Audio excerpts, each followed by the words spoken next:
You are watching a man sign a document. London, April, 1904. A dinner arranged through financial contacts. The paper commits $200 million.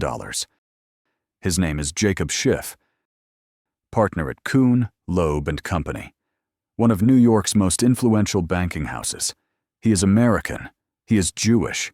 He has opposed the Russian government for years. Now he has his opportunity. The money goes to war.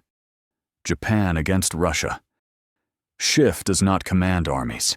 He does not manufacture weapons. He runs a bank in New York. What brought him here? February 1904. Port Arthur. Russian Pacific Squadron at anchor. No warning. Japanese torpedoes strike at night. 7 Russian warships crippled. The harbor is blockaded. Russia's Pacific Fleet is trapped. Japan moves immediately. Troops land in Korea by March. The First Army crosses into Manchuria. Speed is everything. Russia's reinforcements are coming. Slowly. The Trans-Siberian Railway is single track. Supplies move at walking pace. By May, Japan surrounds Port Arthur. The siege begins. Russia entered the 20th century dependent on foreign capital. French investors held approximately 30 billion francs in Russian bonds. British and German banks held billions more. Foreign money financed railroads across Siberia, factories, military expansion into Asia. Russia's peasant economy could not generate enough domestic savings. The merchant class was too small. Capital markets were underdeveloped compared to London or Paris. Russia borrowed, year after year. The system worked through syndicates. Russia's finance ministry approached major banks. Banks formed a consortium. They underwrote bonds at a discount, sold them to investors at face value. The spread was profit. But syndicates required participation. If major banks refused, loans became smaller, riskier, more expensive. Russia had to accept higher rates or raise less money. That was the pressure point. February 1904. The war becomes official. But wars run on credit. Russia needed 500 million rubles immediately. War cost 3 million rubles daily, over 1 billion per year. Russia's annual revenue could not sustain it. The finance ministry contacted major banks. Rothschild in Paris, Barings in London, Mendelssohn in Berlin, Kuhn Loeb in New York. Russia needed capital. Japan needed it more. Japan was winning battles, but the treasury was running dry. Ammunition cost money. Coal cost money. Soldiers had to be paid. Without capital, the war would be lost. This was financial asymmetry in modern warfare.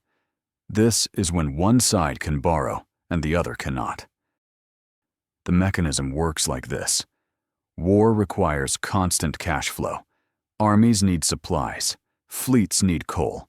Soldiers need pay. Factories need raw materials. When a government exhausts its gold reserves, it faces 3 options. Option 1, print money. This causes inflation. Prices rise. The currency collapses. Soldiers refuse worthless pay. Option 2, raise taxes. This risks revolt.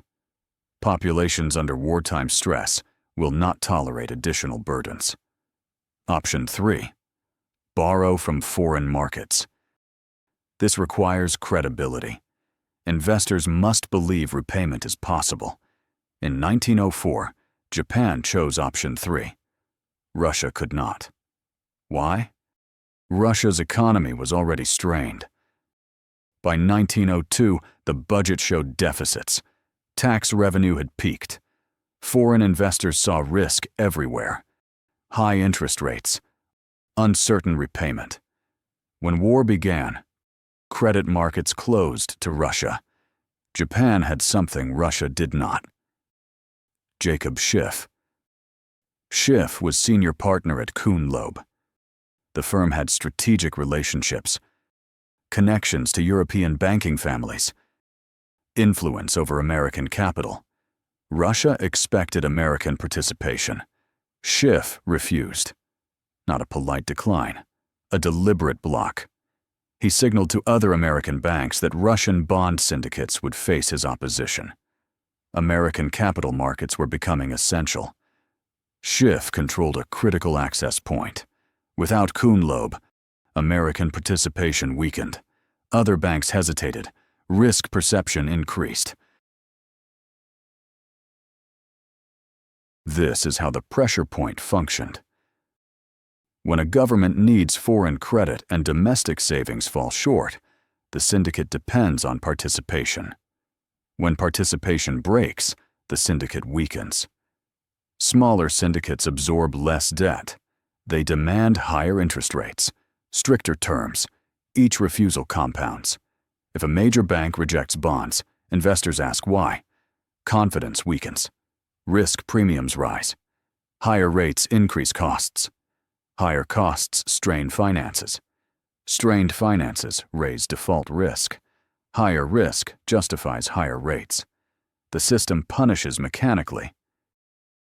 Schiff faced this structure and used it. Because he had opposed the Russian government for years. Because of how the state governed its Jewish population. When the war created leverage, he acted through finance. Schiff committed his own capital. Then he used his credibility to mobilize Wall Street. When Schiff vouched for Japan, others followed. First National Bank joined. National City Bank joined. The loan was oversubscribed, not because Japan was a safe investment, because Schiff's reputation guaranteed it. Between April 1904 and September 1905, Schiff helped Japan raise $200 million. At the time, this was half of Japan's total war expenditure. Today, it would equal billions. Once this structure exists, military outcomes become mechanical. Japan could expand operations, land more divisions, supply more ammunition, sustain longer sieges. Russia could not match the pace, not because Russian generals were incompetent, because Russian bankers had no access to capital. Britain, 1815. The Rothschild family financed Wellington's campaign against Napoleon. Gold moved faster than armies. Napoleon had soldiers. Britain had credit. Credit won. United States, 1917. J.P. Morgan extended massive loans to Britain and France. Germany was isolated from American capital markets. The Western Front held. The Eastern Front collapsed. Same structure, same outcome. Takahashi faced this exact structure. With Schiff's backing, Japan could fight indefinitely. Russia could not. The money arrived. Japan's operations expanded. By May 1905, Port Arthur fell. The siege had lasted months, costly, brutal, but Japan had the resources to sustain it. March 1905. The Battle of Mukden. 330,000 Russian soldiers, 270,000 Japanese soldiers. Japan won. May 1905. The Battle of Tsushima. The Russian Baltic Fleet sailed halfway around the world. 38 ships. Japan destroyed 21 in a single engagement. 3 Japanese torpedo boats were lost. Total naval collapse. Russia had no options left. The treasury was depleted. The army was demoralized. At home, protests spread across cities. Strikes. Riots. Mounting pressure. Nicholas II signed the Treaty of Portsmouth. September 1905. 18 months after Schiff signed the loan documents, Japan gained Port Arthur, the Liaodong Peninsula, the South Manchurian Railway, southern Sakhalin Island, formal control over Korea. Russia withdrew from Manchuria. The empire was humiliated. When military capacity and financial capacity diverge, finance often decides the outcome. After the war, the Japanese government awarded Schiff the Order of the Rising Sun. The citation explicitly referenced his financial support. The Russian government understood what had happened. Jacob Schiff did not command armies. He influenced the architecture through which money moved. That was enough.